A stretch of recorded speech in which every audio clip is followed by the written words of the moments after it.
Morning to all your viewers. Thank you for having me. Now, the ANC says it's regrettable that the readmission of Morocco to the African Union. Why? Let's put it this way, Elvis, and to the viewers, that we, as the African National Congress, have been part of the former liberation movement, and we continue, therefore, to look at ourselves from a perspective that says we actually sympathize with everybody who has been like we were and who continues to be like we were. And therefore, our question here is not so much about anti-Morocco, but pro the Sahrawi, Western Sahara people's liberation. And we do believe that it would have been better, and in fact it still continues to be a high necessity, that we have the African Union playing a bigger role, better, in ensuring that the only remaining area and country on the continent, which is Western Sahara, gets liberated from Morocco's occupation. And therefore, for us, that was a crucial discussion to be held at a political level, and it is a political question. Instead of just saying, let's postpone the freedoms of the people of Western Sahara and consider some of the views that we hear that people are saying, oh yes, when we have the Morocco inside our home, we'll then only then be able to speak to them about this particular matter. That is postponing the liberation of our people in Western Sahara. And we do think that this is a matter that's very regrettable and actually to be viewed that way, especially, Elvis, if a decision is taken in a manner that you have just described now, which is following lobbying. Lobbying is never just an easy, open exercise of discussion, persuading one another, listening to one another. But it is a discussion that takes place in corners where some people are convinced separately there, and then you come with a preconceived mind and having decided. That's unfortunate. That's what we're saying. Would you say that the decision to readmit Morocco perhaps is a betrayal to the people of the Western Sahara in their struggle for freedom and liberation?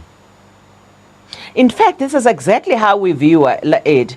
It is a betrayal of the Western Sahara people, especially because we know, and as leaders in the African Union, and by the way, I'm sorry that we sounded like we are criticizing the African Union. We are part of the African Union, but we do think that as leaders, we can, and as political parties, we can advise. This is just a mere advice, and this is a stance that we believe is a right stance, to say that, yes, indeed, it is a betrayal, especially because we knew quite ahead of time, quite a while ago, that for 41 years, people of Western Sahara have been sitting in that camp, and the UN has tried to resolve this problem.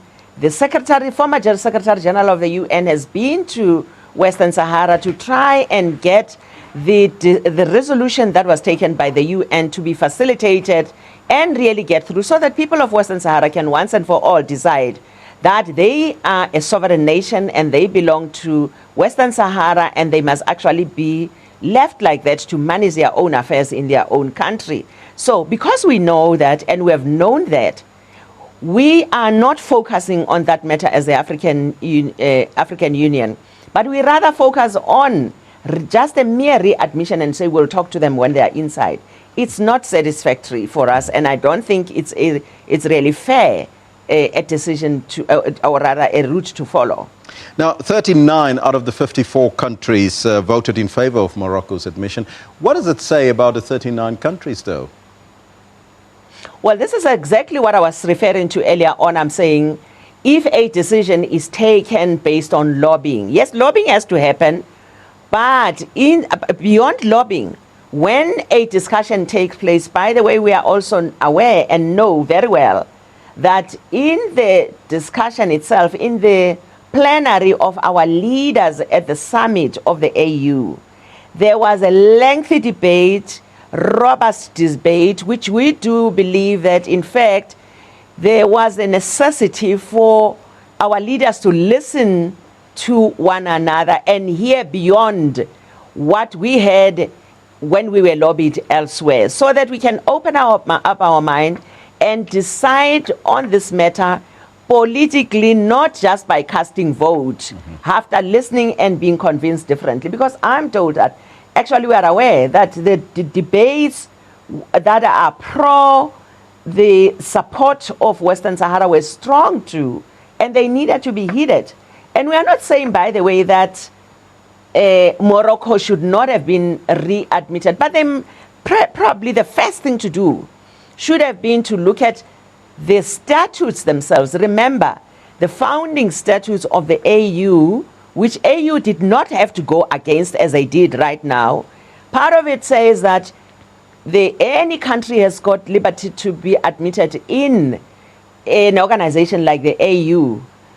And the condition is that you've got to respect the borders of other countries. So there is not quite a respect for the Western Sahara borders by Morocco. And therefore, that part needed a thorough debate by the AU to say that indeed, we do know that this is part of our founding statute and we've got to respect and stand by this part of our founding statute. And therefore, deal with that part first. And then only admit Morocco after they would have dealt with the occupation or no occupation of the Western Sahara.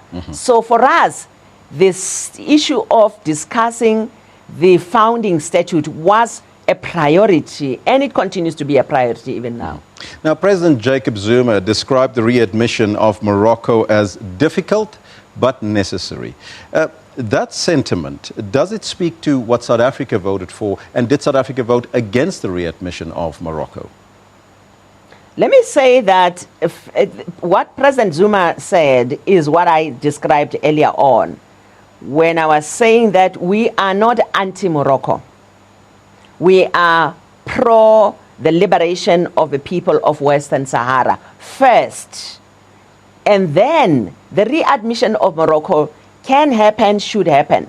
We love Morocco to be part of the African continent and the AU, but it mustn't be at the expense of other people. It mustn't be against the founding statutes of the AU as it stands right now. We can't make laws and then ignore them. At whatever expense, it shouldn't happen. So I'm saying, yes, as South Africa, as it's obvious that, the 39 minus 54, those countries, all of them, which South Africa is part of, the minus 39, is actually where our vote was. And our vote must be understood not to be a vote against and anti-Morocco, but it's a vote for the Western Sahara people whose freedom and liberations must not be postponed, not even for a minute. Now, with Morocco now inside the AU tent and so desperate to improve its relations with the other African countries, are you hopeful that there may be a new leverage for African leaders to pressure it to move forward on that referendum on self-determination, which remains such a major sticking point?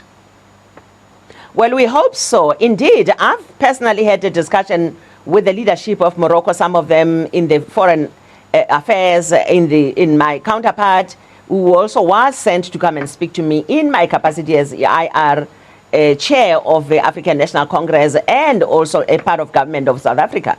Yes, I have observed that indeed Morocco is quite keen to improve the relations. That much we don't doubt. I've heard it with my own ears.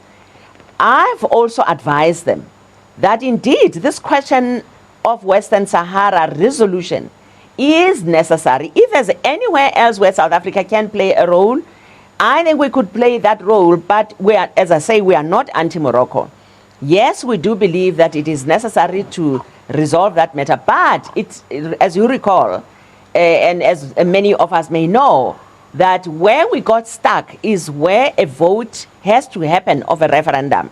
And that referendum is not enabled by the mere fact that there are allegations that the people of Morocco have moved to live in Western Sahara, and therefore they are part of being there does suggest, and they suggest that they should be part of voting with the people of Western Sahara.